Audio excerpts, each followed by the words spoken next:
자, 페이지 54쪽 챕터 12 대기업 횟수의 순환인데요. 뭐 내용은 뭐 별로 그렇게 어렵진 않을 것 같습니다. 대기 순환의 규모를 작게는 미규모, 중간 규모, 중간 규모, 그리고 지구모 요거 정도로 이제 표현한대요. x축 이제 시간축에 대해서, y축 공간 범위에 대해서. 대체로 시간이 길어질수록 공간 범위도 벌어지더라 하는 뭐 그런 내용들도 소개되고 있습니다. 일단 12쪽 간단히 한번 읽어봐 주시겠습니까?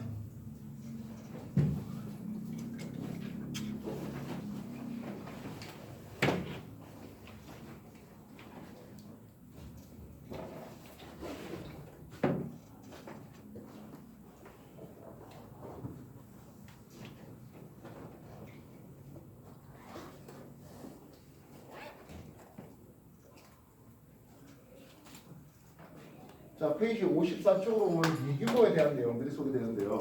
미규모 55쪽입니다. 미규모 쪽이 55쪽 아닌가요? 네, 55쪽이죠. 미규모 하면서 뭐 난기가 생긴다든지 뭐 터뷸런스 같은 것들 말입니다. 그지? 토네이도 생기고 뭐 그런 것들이 소개되고 있습니다. 중간 규모 정도 되면 이제 공발량이 좀 생기는 것 같습니다. 중간 규모 보통 이제 뭐 하루가 주기가 되는 경우들이 좀 많은데요. 여기 해류풍이라는 것을 이제 공부하게 되겠습니다. 그죠? 중2 때 합니까? 중3 때 합니까? 중2 때 했습니까? 해류풍? 했었나요? 어쨌든 낮의 섬을 생각해 봤습니다. 낮에 햇빛 쨍쨍하네요. 누가 더 빨리 가야 됩니까? 땅 육지 쪽이 좀 더 빠르게 가야 되겠죠. 빠르게 가야 되는 육지 쪽은 저기압으로서 공기가 상승하고요. 반면 바다 쪽은 상대적으로 비열이 크다 보니까 이쪽은 고기압으로서 바람이 이렇게 오네요. 낮에 바다에서 바람이 옵니다. 뭐라 부를래? 해풍이라 하겠다는 거죠. 이랬습니까? 당연히 고기압 쪽이니까 하강 기류가 있는 것을 볼 수 있습니다. 이렇게만 끝나고 말까요? 아니요. 상공에서는 이제 반대로 이렇게 바람이 가는 것을 볼 수 있습니다. 그러면 뻔하게 밤 되면 하겠습니다. 밤 되면 육지에서 바람이 오겠죠? 육풍이라는 이름을.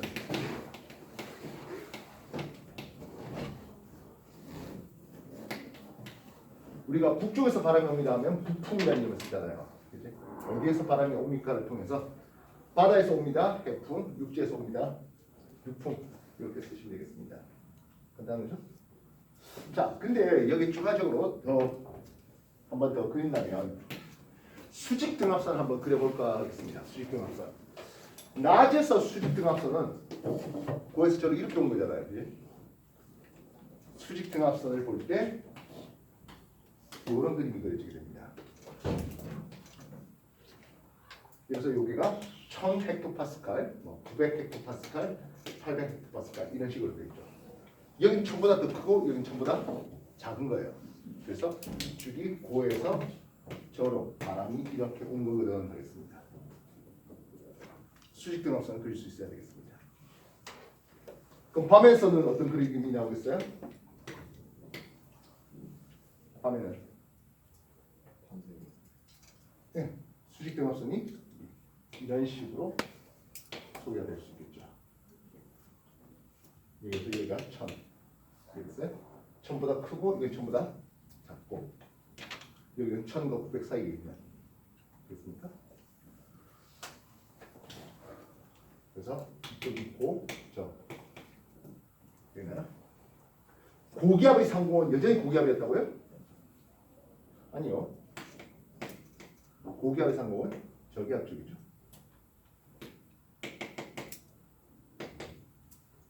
이런 관계를 보게 되겠습니다. 해류풍 수직 등압선 같이 한번 더 정리해 주시기 바랍니다. 페이지 55쪽에 해류풍 중간 규모로서 수직 등압선 이해했습니까?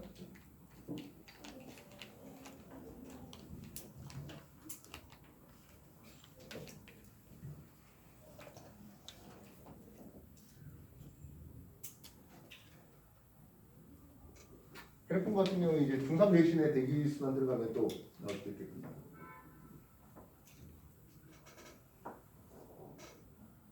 교재 55페이지에 수직 등압선 그림 잘 나와 있을 겁니다.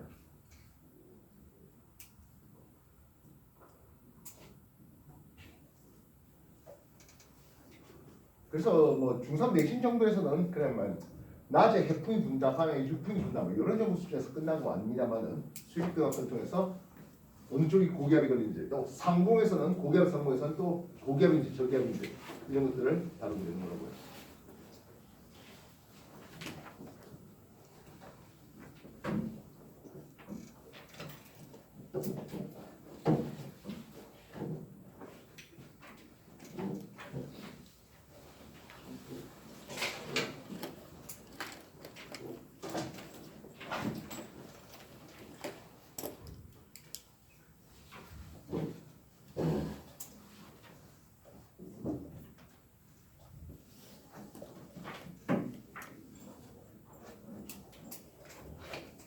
역시 낮에는 하겠습니다.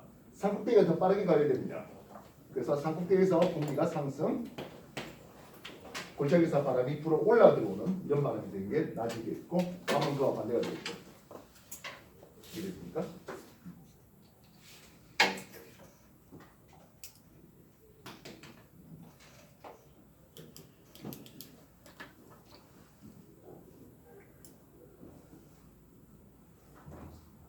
페이지 55쪽 중간 규모 쪽에 하루가 주기가 되는 산고풍이라든지 또는 헬풍, 물론 헬풍이 가장 더 중요하죠.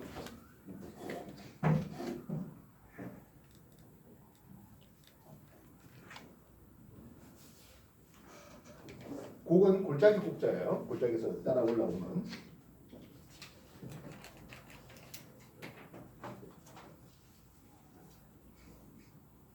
왜 이렇게 많죠?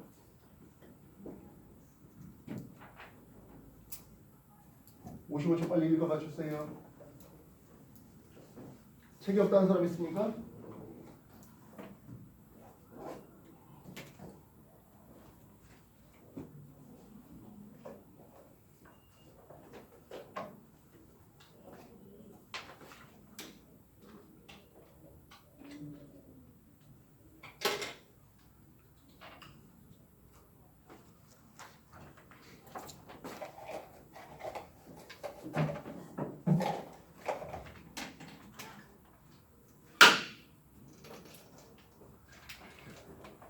(55초) 다 봤습니까?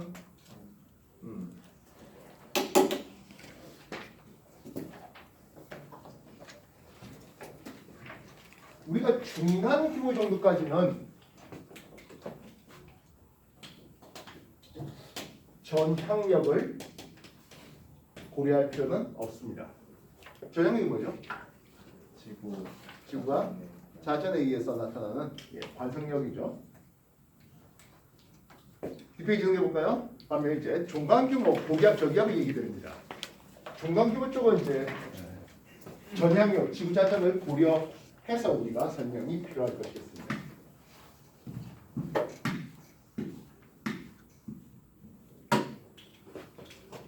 중간규모네요.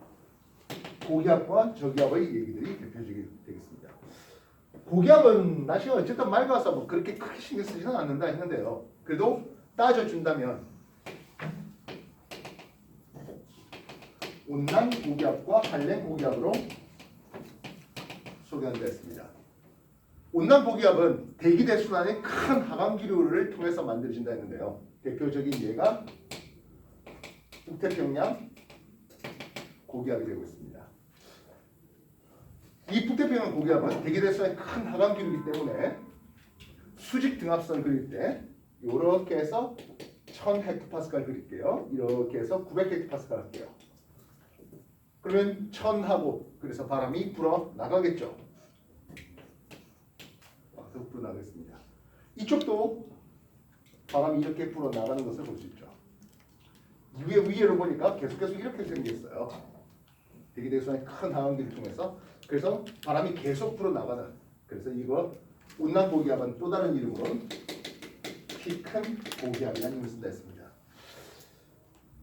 이거는 예전에 온대 저기압 할 때 뭐 고기압 하면서 한 번 더 설명했던 바가 될 것 같아요. 반면 한랭 고기압은 공기가 복사냉각을 통해서 착 가라앉으면서 만들어지는데요.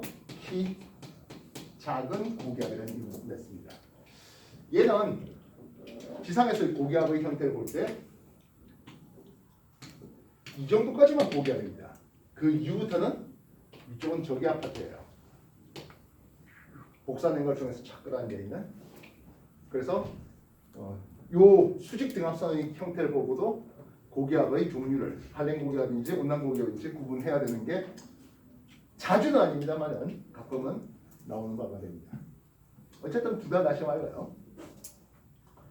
반면 저기압은 온대 저기압과 열대 저기압. 열대 저기압은 이제 태풍하면서 우리가 지난 2주에 걸쳐서 온대 저기압과 열대 저기압 많이 공부했던 바가 될 것 같습니다.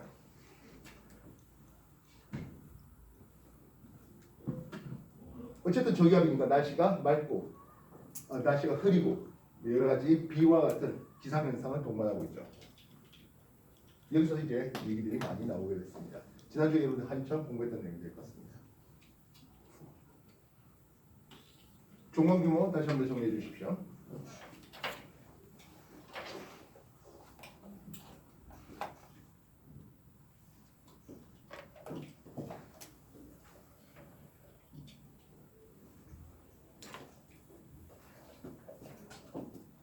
지난 공부하면서 온대 저기압과 열대 저기압, 에너지 원과 이동 방향과 어떻게 해서 소멸될 수 있는지 그런 것들에 대해서 소개 많이 했죠.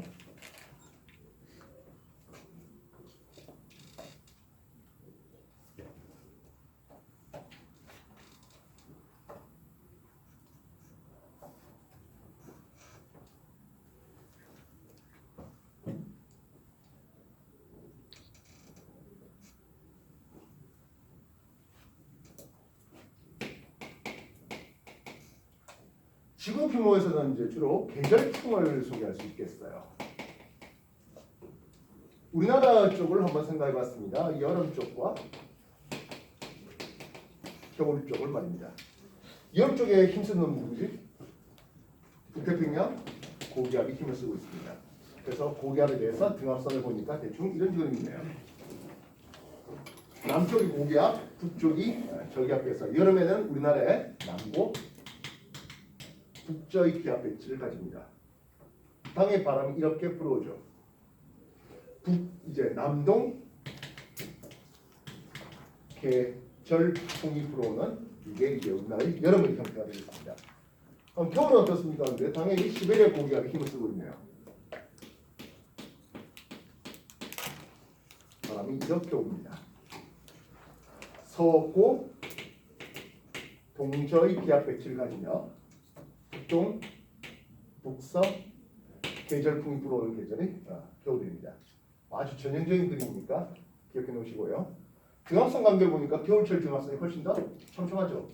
겨울철 바람이 좀 더 강하다는 뜻으로 해석하시면 되겠습니다. 지구 규모 정리해 주십시오.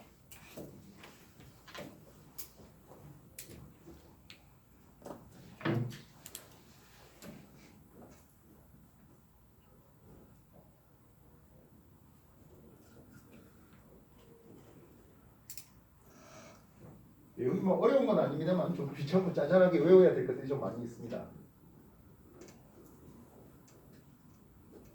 당연히 상위권 학생들은 이쪽에 관해서 뭐 점수가 까지는 일은 극히 드물어요.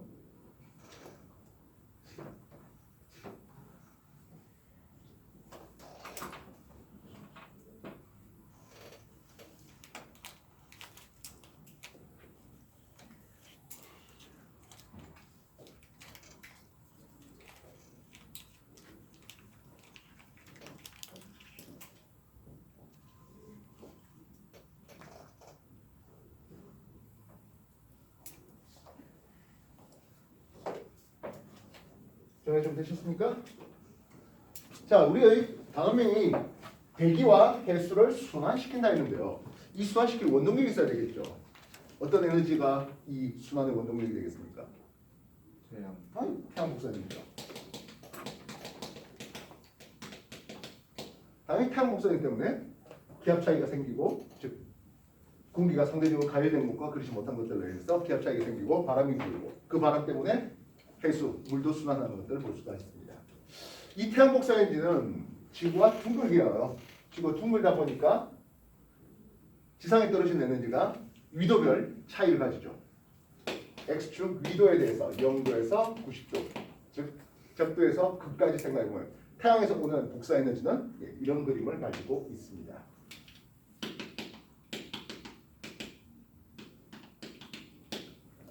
근데요, 지구는 복사 안 할까요? 지구도 에너지를 내죠. 근데 지구가 내는 에너지는요, 위도별로 그렇게 큰 차이가 나지 않아요. 이건 지구 복사.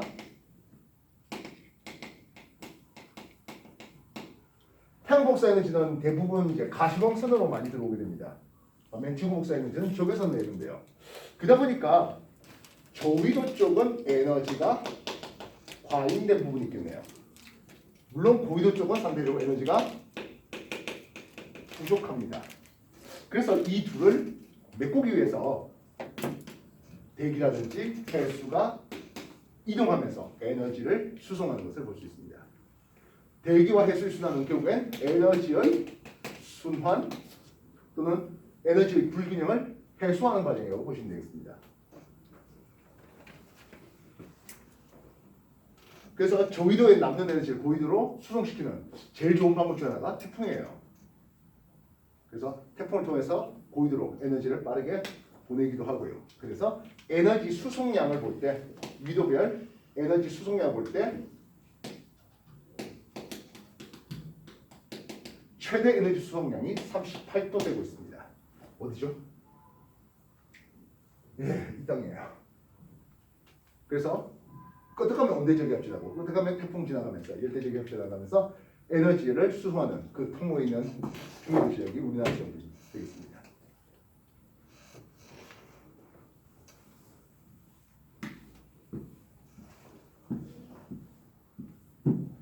그래서 지구의 대기 수단에 대해서 한번 알아보죠. 위도 0도에서 적도와 같은 저위에 뜨끈한 에너지가 올라가네요. 지구가 자전하지 않았다면 쭉 갔을 텐데 그렇지 않고 자전의 효과 때문에 그렇게까지 올라가지 못하고 이렇게 한순환 돌아옵니다. 대략 위도 한 30도 정도 돼서 돌아오게 됩니다. 요걸 패들기 순환이라는 이름을 써요.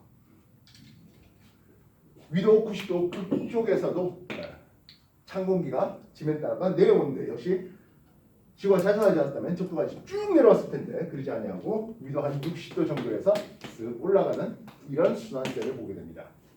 이 순환셀이 극순환됩니다. 그럼 가운데 30에서 60 사이는 아무런 순환이 일어나지 않습니까? 중간에 껴가지고 간접순환으로 페렐순환이라는 이름을 쓰는데요. 페렐순환 내려갈 때 같이 따라 내려가네요. 극순환 올라갈 때 같이 따라 올라가는. 그래서 이것을 우리는 해를 순환하면서 이거는 간접순환입니다. 극순환과 해들순환은 직접순환입니다. 근데 우리나라가 여기 해를 순환대에 있다 보니까 그래서 우리한테 가장 중요한 순환 파트는 또 해를 순환대에 있네요. 적도 쪽은 상승기를 봅니다. 상승기를 봅니다. 그래서 여기가 적도 조압대라는 이름을 씁니다. 위도 30도 쪽은 어떻습니까? 하면 대규모 하강기류가 생기죠. 예, 이 대규모 하강기류가 바로 온대저기압을 이루는 온대고기압을 온난고기압을 이루는 북대평양 고기압을 이루는 대기에서는 큰 하강기류를 만드는 것이에요. 여기를 중위도 고압대라는 이름을 쓰겠는데요. 이 중위도 고압대 고기압이다 보니까 날씨가 맑아요. 비도 잘 안 오고요. 그래서 전 세계 대규모 사막들은 이 중위도 고압대 근처에서 만들어지게 됩니다. 요즘엔 중위도 고압대 대신에 아열대 고압대라는 이름을 쓰기도 해요. 중위도 고압대, 아열대 고압대 똑같은 말입니다. 위도 60도 찬 공기 따뜻한 서로 부딪히네요. 이렇게 부딪히면서 힘겨루 가면 여기가 한대 전선대라는 이름을 쓰는데 여기가 이제 위도 60도 인근에서 찬 공기 따뜻한 공기 서로 부딪히면서 온대 저기압이 만들어지는 장소가 되겠습니다. 90도 극고압대가 됩니다. 정리해 주십시오.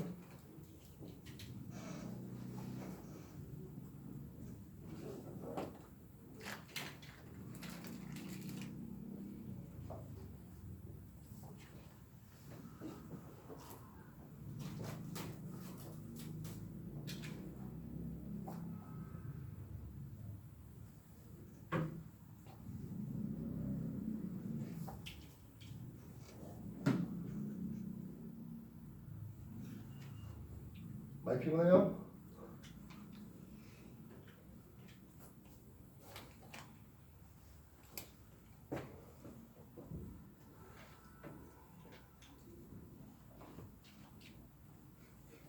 바로 한번 보죠. 헤드리 순환이 일어나는 지표에서는 했습니다. 북쪽에서 공기가 이렇게 내려와 있어야 될 것 같습니다. 그렇죠? 근데 지구와 뭐 한다고? 자전한다고요. 지구와 자전하기 때문에 전향력 효과가 고려되어야 하겠습니다. 병위구는 지구 규모입니다. 지구하는 건 지구 규모입니다. 전향력이 고려되다 보니까 진행 방향 오른쪽으로 바람이 휘어붑니다. 북동 무역풍이 무역풍 됩니다. 그럼 중위도치가 어떻습니까? 내 팔수단이 올라가야 되는데 역시 전향력 때문에 진행 방향 오른쪽 휘에 만들어줍니다. 이걸 편서풍이라고 하겠고 우리는 편서풍 되어 있으니까 서쪽에서 오는 공기의 흐름 때문에 중국에 있는 공기가 우리 쪽으로 오는 것을 볼 수 있죠. 여기는 극동풍입니다. 바람 방향 정리해 주시기 바랍니다. 달고서야 되는 내용이에요.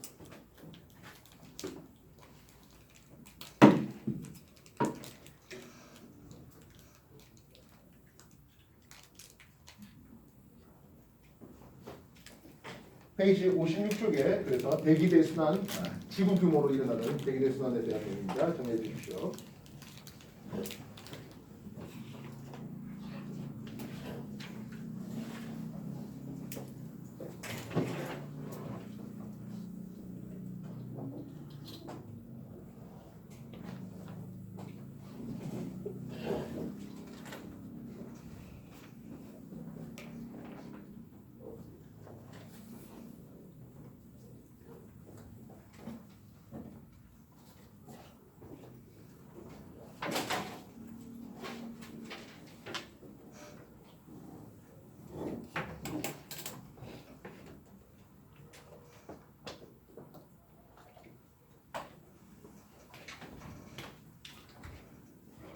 이런 대기대 순환 때문에 해수가 순환하는데 이 해수의 표층 순환에 대한 내용을 먼저 소개했습니다.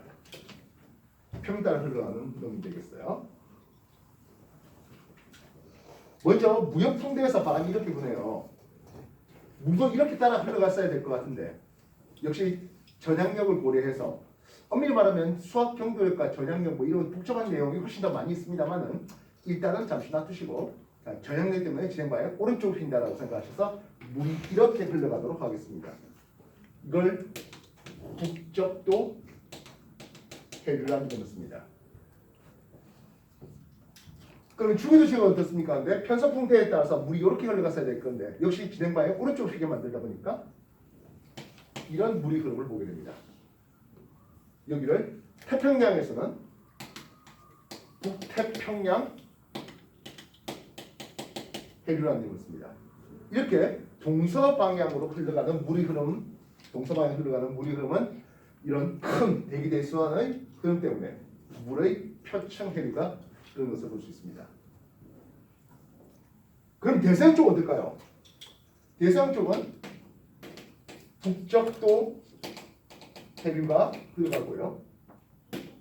북대서양 해류가 역시 흘러가는 것을 볼 수 있습니다. 이해됐어요? 지금까지 한 거 정리해 주십시오.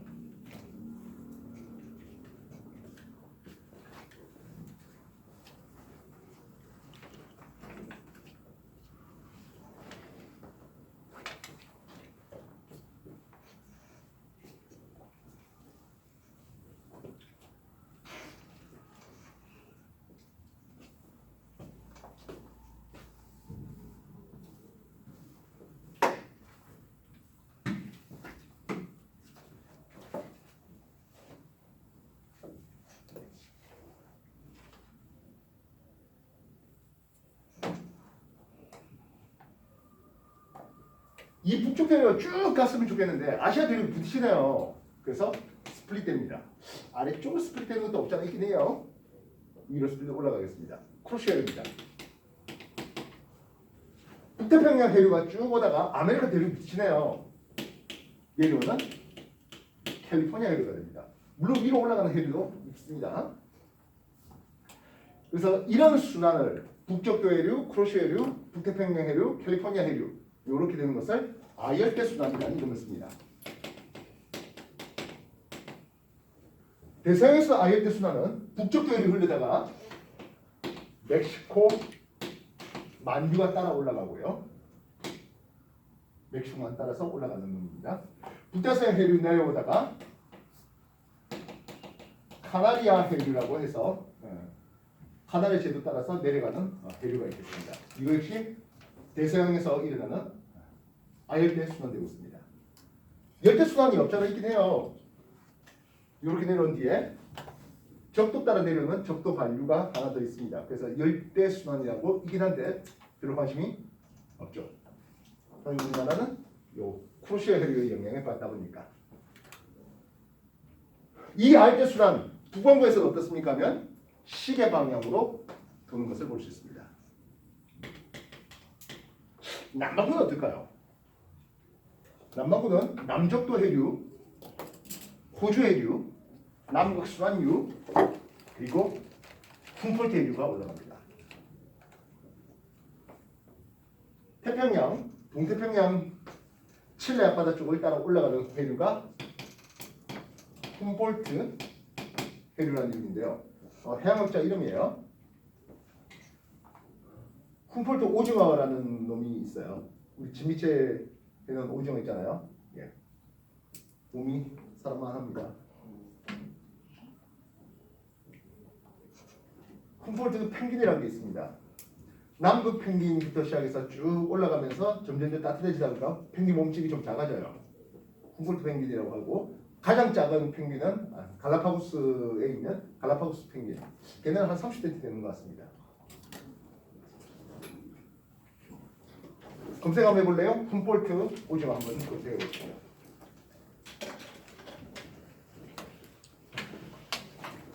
진미채 페루산 해싸면 이 훔폴트 오징어예요.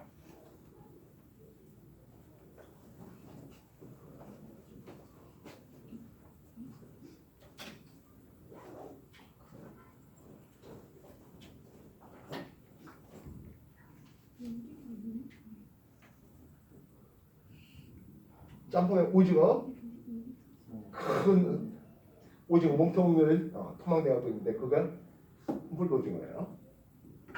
절대로 우리나라 앞바다에 사는 무늬 오징어 그거 아니에요. 훔폴트 해류, 훔폴트 오징어, 뭐 훔폴트 펭귄, 훔폴트 해류 뭐 하면서 잘 나오는 점이에요. 남반구에서 어떻게 돈다고? 남반구에서 반시계로 돌아가려고 하겠습니다. 즉 적도를 기준으로 북반구와 남반구의 해류 흐름이 서로 마다 대칭적이다라고 보시면 되겠죠. 당연히 남반구가 메인으로 나오기는 만무합니다. 북반구 이쪽이 메인입니다. 대서양보다는 당연히 태평양이 좀 더 메인이 되겠죠. 그러니까 그래도 혹시 모르니까 이런 것들도 기억해 놓으셨으면 좋겠습니다. 되겠습니까? 자, 근데 여기서 한번 보니까 쿠시 해류와 캘리포니아 해류 위아래 올라가는 남북방향 움직이는 것은 대륙 때문에 부딪혀서 그런데요. 보니 저위도에서 고위도로 올라가는 해류가 크로시아 해류가 되죠. 반면 고위도에서 저위도 쪽으로 내려오는 해류가 이제 캘리포니아가 되겠는데요. 동일한 위도였다면 따뜻한 물이 올라가는 크로시아가 좀 더 따뜻해요. 그래서 저위도에서 고위도 올라가는 이동을 해류 흐름을 난류라는 이름을 씁니다. 당연히 고위도 저위도로 내려가는 차가운 해류는 한류가 되겠죠. 수온 난류가 더 높습니다. 염분 따뜻한 물이다 보니까 물이 증발이 좀 더 잘 되고 그래서 상대적으로 염도가 높아집니다. 난류 쪽이 염도가 더 높습니다. 산소도 난류 쪽에 더 많이 녹을까요? 그렇지 않죠. 산소와 이산화탄소 같은 그런 기체 성분은 온도가 높아짐에 따라서 용해도가 떨어집니다. DO 용존산소량이라는 이름을 쓰겠는데요. 이거는 한류 쪽이 더 큽니다. 또한 여러 가지 영양, 염류 역시 한류 쪽이 더 많은 것을 볼 수 있습니다. 정리해 주십시오.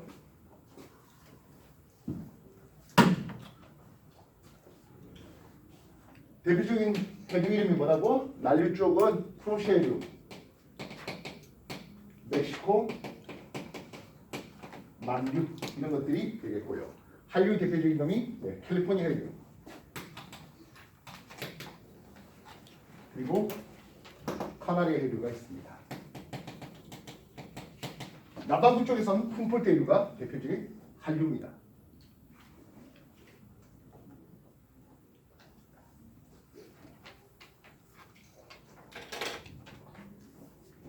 정리해 주세요.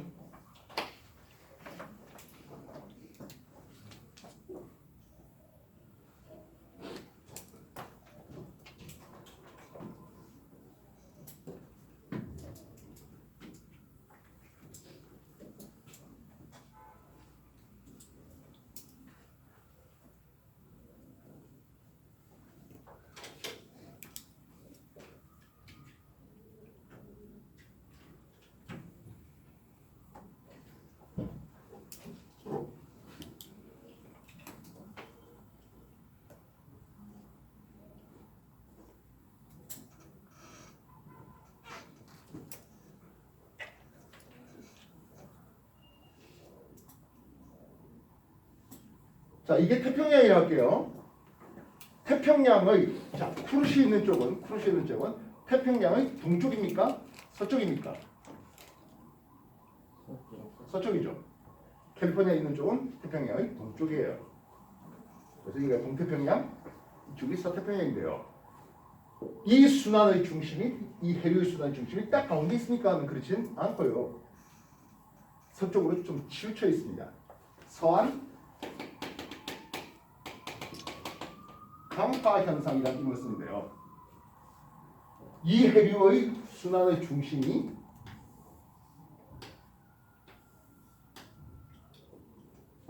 해양의 서쪽으로 치우쳐져 있습니다. 그래서 서안 따라서 이렇게 올라가는 이 서안 경계류는 주로 난류 쪽에 해당하는 놈인데요. 그래서 유속이 빠르고 폭은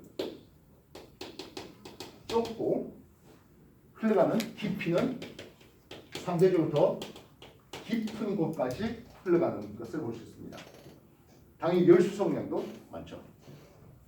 서안 경계류가 서안 강화 현상, 요것을 볼 수 있습니다. 그러면 동안 경계류에 해당하는 한류 이런 쪽은 상대적으로 유속이 느리고 넓게 퍼져서 흐른다는 뜻이에요. 서안 강화 현상까지도 정리해 주시기 바랍니다. 지구 자전에 의해서 이 순환의 중심이 서쪽으로 치우쳐져 있기 때문입니다.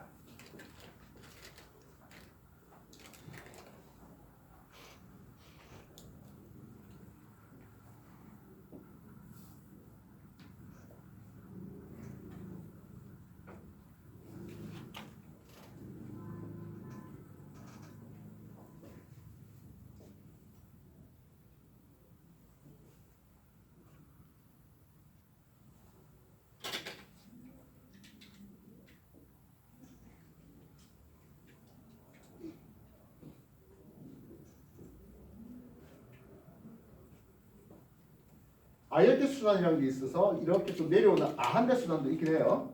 별로 관심이 없고요. 남반구는 참고로 아한대 순환은 없습니다. 왜냐하면 아한대 순환이 일어날 장소에 남북 대륙이 꽉 붙어있기 때문에 그렇습니다. 남북 순환류라는 이름이 보일 텐데요. 남북 순환류는 편서풍대를 따라서 흐르고 있습니다. 남북 순환류 편서풍 때문에 일어나는 겁니다. 기억해 두십시오. 남북 순환류 편서풍 때문에 일어납니다. 남북 대륙을 매번 돌고 있는 것들입니다. 뭐 말했지만 이쪽엔 관심 있는 건 아무래도 우리나라에 있는 쪽이지 않습니까? 그치? 그럼 우리나라 주변의 해류는 어떠니라고 하는데 말이죠. 우리나라 주변의 해류 대부분 다 일본 주변 쪽으로 얘기하는 거예요. 결국은 프로시아류가 이렇게 흘러가지 않습니까? 그죠? 프로시아류의 지류배 황에 따라서 올라가는 황해난류, 동해에 따라서 올라가는 동한난류, 동한난류 이렇게 쓰고 있습니다. 미만 해류, 요즘엔 연해주 해류라는 이름을 쓰고요. 북한 해류 내려오고 있습니다. 나나류가 만나는 여기를 우리는 조경수역이라는 이름을 쓰면서 물고기가 잘 잡히는 그런 모습을 볼 수 있습니다. 네, 조경수역까지 해서 페이지 57쪽까지 정리가 되는 것 같습니다. 정리 다시 한번 해주시기 바랍니다.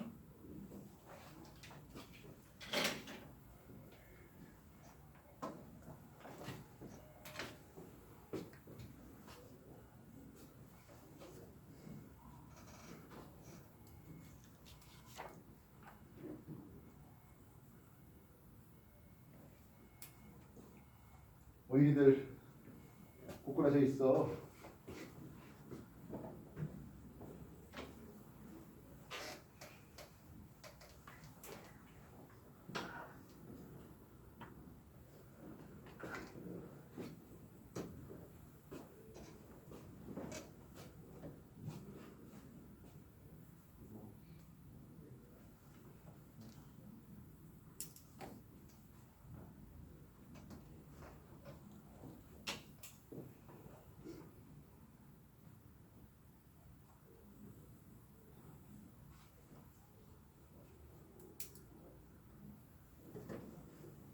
이런 해수의 순환을 하면서 난류다, 한류다 또는 뭐 서한 강화 현상이다 이런 것들은 표충의 얘기들이에요. 극지방 가면 예를 들어서 그린란드 인근이라든지 또는 남극 인근에 가면 이제 수온이 낮아지고 그리고 결빙을 통해서 염도가 높아져요. 염분이 높아져요. 수온 낮고 염분 높으면 밀도가 커지거든요. 그 물이 가라앉아요. 심층순환을 이루게 됩니다.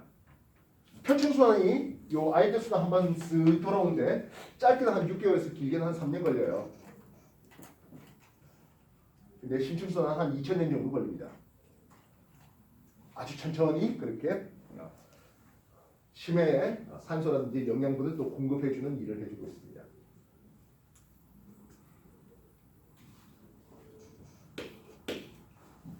수심에 따라서 기호 용존산소를 보면 이런 그림이 그려져요.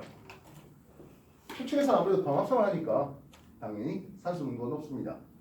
가면 갈수록 산소 농도가 줄어들다가 다시 올라가는 것을 볼 수 있습니다. 이 밑에서 광합성할 리는 없고요. 심층순환을 통해서 산소 공급이 있고 그래서 수심 깊은 곳에서도 생명이 살 수 있는 이유가 되겠습니다.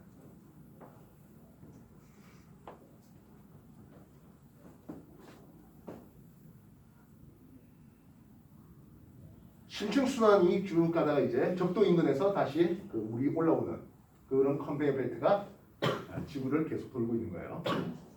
여러분들 만약에 아마 투마로우라는 영화를 아마 보셨을 것 같은데요. 투마로우라는 영화를 보시면은 지구 온난화를 통해서 그린란드 인근에 빙하가 녹아요. 빙하가 녹아버리면서 영도가 낮은 물이 되니까 심층순환이 잘 안 일어나. 그럼 표층순환도 제대로 못 일어나요.